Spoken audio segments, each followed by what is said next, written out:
Hi everyone, I'm Dave Crumby, founder at 360 Talent Solutions.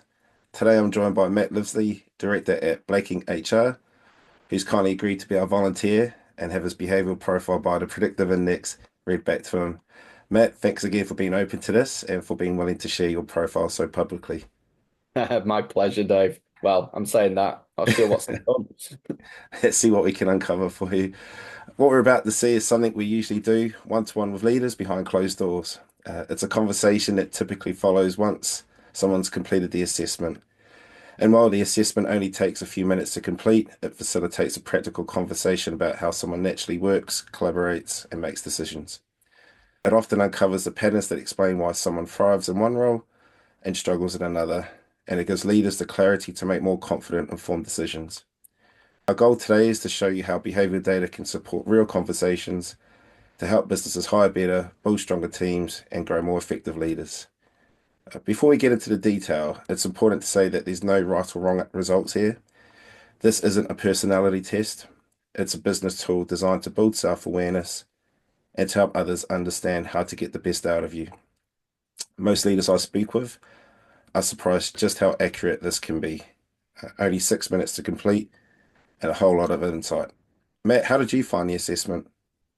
Really straightforward. Can't believe it's only two questions, if I'm honest. Yeah, it doesn't take long, does it? No, maybe slightly longer than 6 minutes, I but think just to quickly say is that the behavioral assessment is based on one simple but powerful idea, which is that people have needs.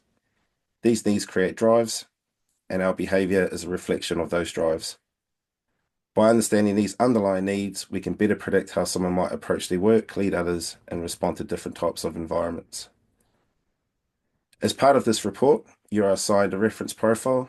There are 17 in total, each offering a shorthand for description describing the most common patterns we see across millions of assessments.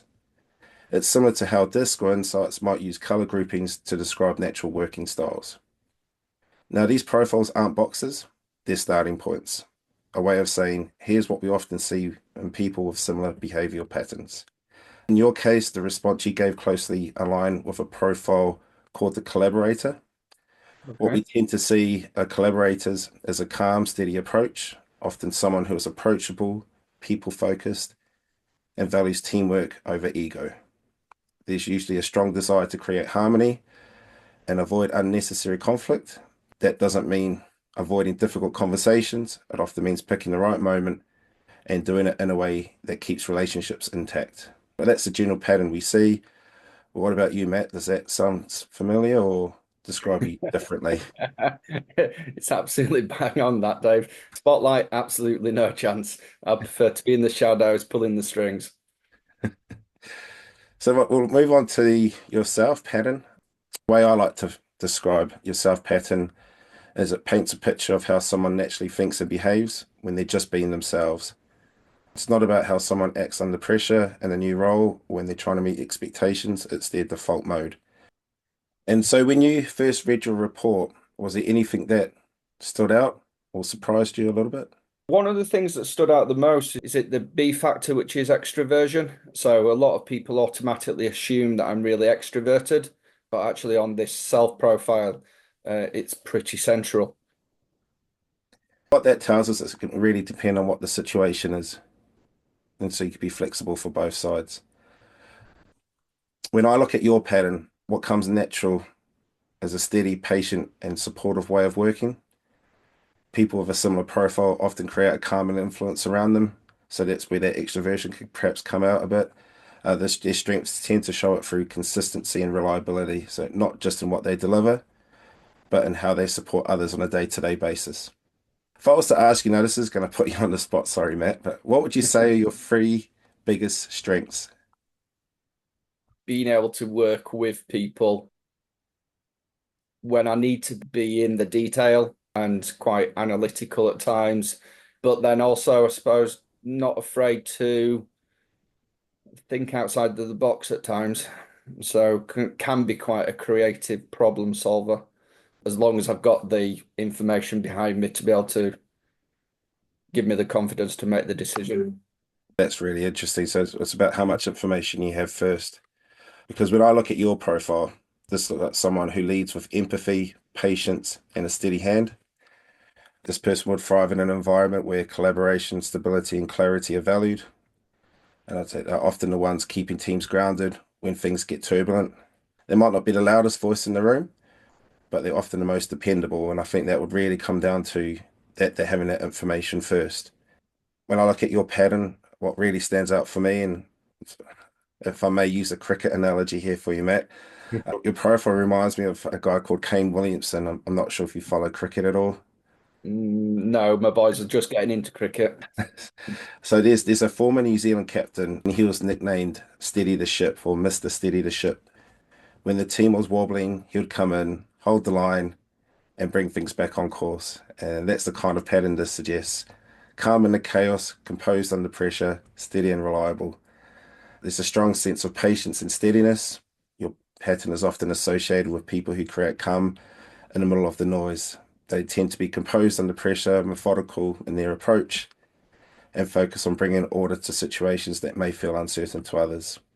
This pattern suggests someone who brings reliability and consistency to their work. People with similar patterns often earn trust, not by making a lot of noise, but by quietly getting things done. They tend to approach their work with care, and once they commit to something, they're unlikely to let that slip.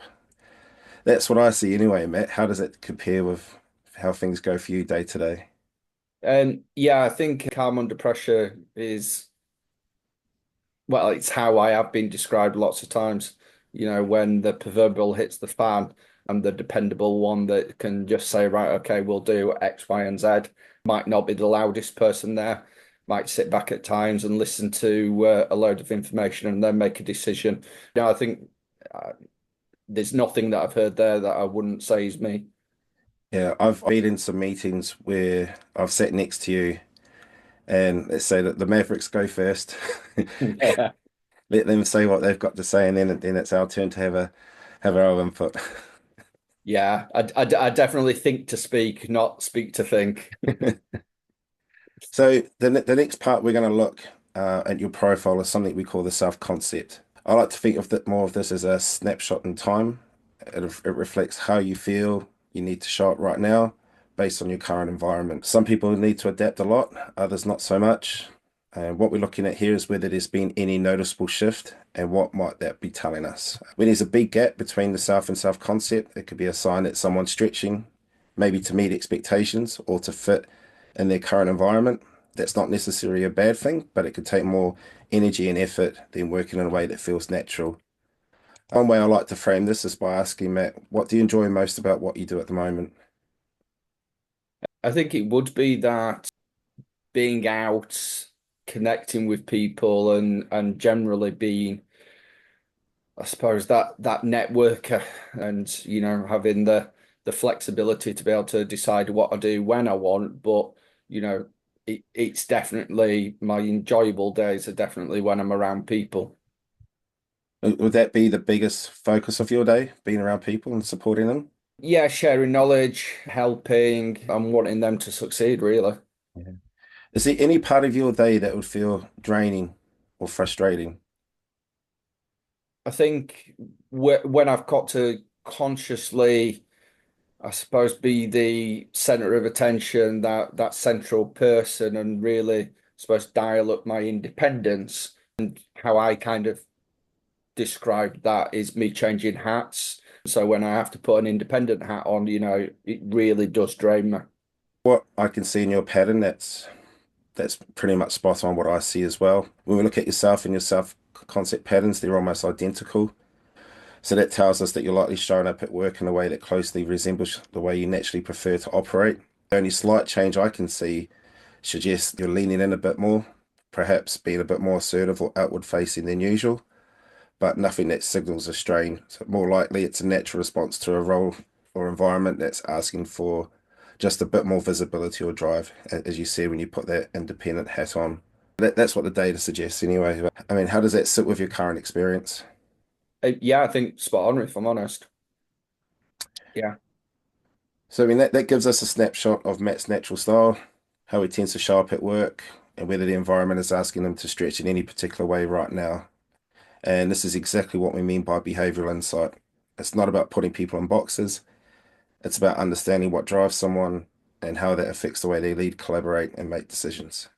Once we can see that clearly, you can do something about it. So, how did that land with you, Matt? Yeah, really good if I'm honest. All that valued conversation off the back of a 6 minute assessment. It's unreal. Has anything come through today that perhaps hadn't surfaced before? Good question. You're probably I going to suppose Google Kane Williamson after this. I'm definitely not a cricket player, but I suppose I've never really thought of myself as being the glue that holds things together. So I think that is quite interesting, and actually reflecting on that, I can see why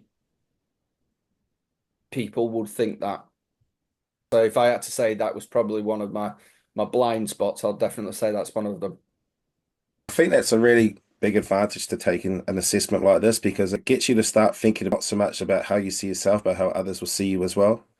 So that's a really interesting point that you've just made, and illustrates with why that the companies that we work with use this data not just for hiring, but to build better teams and improve manager effectiveness and reduce the kind of people problems that can cost time, energy, and trust.